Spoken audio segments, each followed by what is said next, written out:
थोड़ी देर के लिए सोचिए कि कोई व्यक्ति जो बरसों से प्रधानमंत्री आवास योजना का इंतज़ार कर रहा है कि उसका नाम सूची में है, सरकार से जब पैसा आएगा तब उसे आवास मिलेगा, उसका भी अपना एक सपनों का घर होगा, उसके सर पे भी एक पक्की छत होगी, उसके पास भी एक छोटा सा मकान होगा। ऐसे ही सपने लिए हुए बहुत सारे ग्रामीण परिवार इन योजनाओं का लाभ लेने के लिए इंतज़ार कर रहे होते हैं। योजनाओं को गांव तक आने की राह देख रहे होते हैं, लेकिन वहीं पर इन योजनाओं को गांव तक पहुंचने के लिए बाधक बनते हैं उसी ग्राम पंचायत के प्रधान और सचिव। उस व्यक्ति से पूछो जो बरसों से इंतज़ार कर रहा है एक पक्के मकान के लिए, कच्चे मकान में रह रहा है, बरसात में छतें गिर जाती हैं, दुर्घटनाएं हो जाती हैं, लेकिन ऐसे कच्चे व्यक्ति का नाम सूची से यह कहकर काट दिया जाता है कि वह पक्के मकान में रह रहा है। इस तरह की घटनाएं आम हैं और एक घटना का मैं जिक्र करूंगा। कन्नौज की विकासखंड उमरदा की ग्राम पंचायत है बहरापुर गैसापुर। इस गांव में एक मजरा है ललकियापुर, जहां पे एक वर्मा परिवार रहता है। सुमन नाम है पत्नी का और राम स्नेही उनके पति का नाम है। सुमन का नाम प्रधानमंत्री आवास योजना की सूची में था और वो इंतज़ार ही देखती रहीं।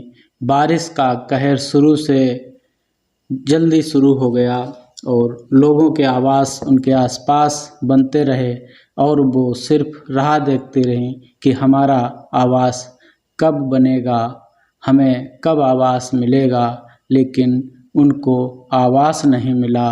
वो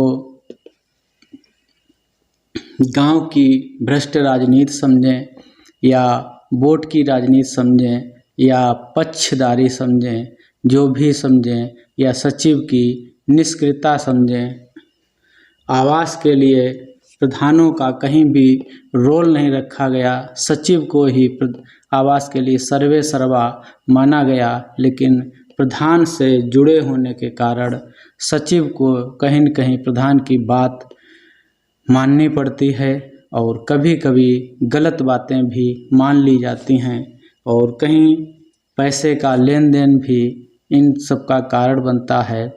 इस परिवार के साथ एक दुर्घटना हो गई 10 सितंबर को। पहले 7-8 सितंबर से पानी बरसने लगा था, 2-3 दिन पानी खूब गिरा और इनके 2 बच्चे कच्चे मकान गिरने से मकान के नीचे दब गए और उन 2 बच्चों की मौत हो गई। जब बात प्रशासन तक पहुंची तो प्रशासन के अधिकारी सन्नाटे में आ गए और आनन फानन में गांव पहुंचे। मकान की स्थिति देखी तो यह पूछा जाने लगा कि इस व्यक्ति के पास जब रहने के लिए मकान नहीं था, कच्चा मकान था, तो क्या कारण थे कि इस व्यक्ति को आवास नहीं दिया गया? क्या सूची में नाम नहीं था? क्या वह अपात्र था या अन्य कोई कारण था? अधिकारियों ने तुरंत जांच के निर्देश दिए। अगले दिन परियोजना निदेशक और उस विकास खंड के खंड विकास अधिकारी जांच के लिए गए और वहीं प्रधान और सचिव को इस मामले में स्पष्टीकरण देने को कहा गया कि क्या ये पात्र था, अगर पात्र था तो इसे आवास क्यों नहीं दिया गया।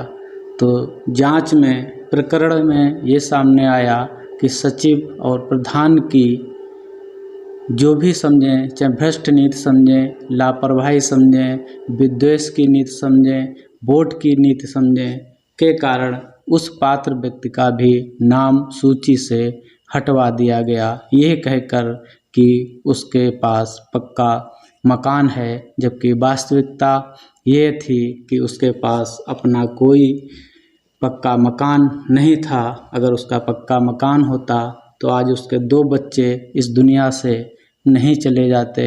उस बाप पे, उस माँ पे सीने पे हाथ रख के देखो, जिसने अपने 2-2 बच्चे खो दिए, लेकिन एक आवास उसे नहीं मिला। गांव की गंदी राजनीति, यह तो एक उदाहरण मात्र है। हालांकि जो भी सचिव वहाँ थे उनको निलंबित किया जा चुका है।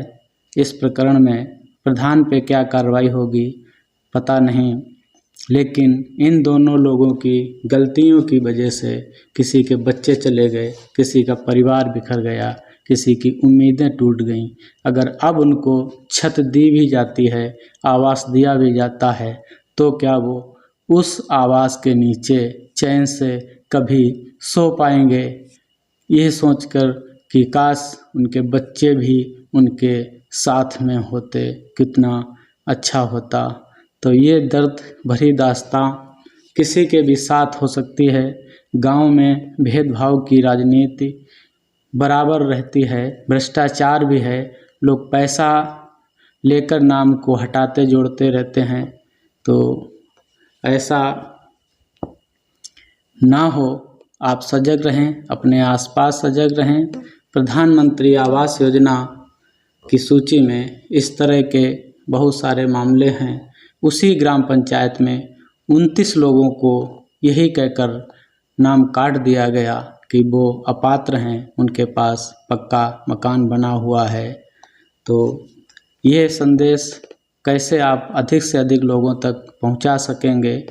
जागरूक बने और देखें कि अगर उनका नाम था सूची में और काट दिया गया है, तो आप जो उच्च स्तर के अधिकारी हैं, मुख्य विकास अधिकारी हैं, परियोजना निदेशक हैं, वहाँ तक आप जाइए और सही बात को बताइए कि हमारे पास ये स्थिति है, हमारे साथ गलत किया गया है। जो 2 बच्चे ख़त्म हो गए, अविनाश और आलोक, उनके पिताजी ने सचिव पर यह आरोप लगाया कि पैसा न देने के कारण हमारा आवास की सूची से नाम कटवा दिया गया। और ये बहुत ही ज़्यादा मात्रा में सत्य भी होता है, क्योंकि लोग पैसे के लिए उल्टा सीधा, गलत सही सब कुछ किया करते हैं। तो हमें सिर्फ आपसे ये कहना है कि सजग रहें सरकारी योजनाओं के प्रति। गलत लोग अगर पैसा लेकर काम कर रहे हैं, भेदभाव से काम कर रहे हैं, तो निश्चित थोड़ी बुराई होगी आपकी। आप उनकी शिकायत कर सकते हैं, आप उसे सोशल मीडिया पे उजागर कर सकते हैं।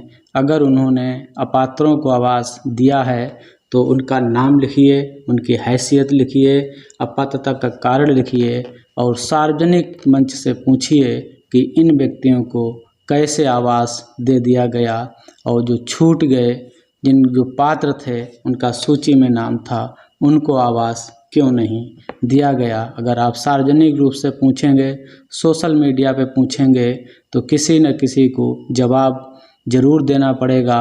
शिकवा शिकायतों में, जांचों में, जांच आख्याएँ ऑफिस के अंदर तक रह जाती हैं, किसी को कुछ भी इस बारे में पता नहीं लगता है। तो ऐसी घटनाएं किसी के साथ ना हों, आवास का लोग इंतज़ार करते रहें और अपने बच्चों की जान गंवा बैठें। बहुत से ऐसे परिवार हैं जो कच्चे मकानों में रह रहे हैं। सरकार को चाहिए कि ऐसे लोगों का सर्वे कराकर ईमानदारी से उनको आवास दिया जाए। गांव स्तर पर सर्वे करा लिया जाए कि वास्तविकता में कौन पात्र व्यक्ति छूटे हुए हैं जिनको मकान की आवश्यकता है। तो फिलहाल ऐसा विकल्प नहीं है, लेकिन मकान गिर जाने के बाद मुख्यमंत्री आवास योजना का एक विकल्प खुलता है, जिसमें तत्काल लाभार्थी को या जो घटना से पीड़ित व्यक्ति है, परिवार है, उसको आवास दिया जाता है। साथ ही जो मुख्यमंत्री दुर्घटना बीमा की राशि है वो भी मिल जाती है। तो यह वीडियो हमारा कैसा लगा? अगर हमारे चैनल पर नए हैं तो चैनल को सब्सक्राइब कर लीजिएगा और वीडियो को शेयर अपने लोगों तक ज़रूर कर दीजिएगा।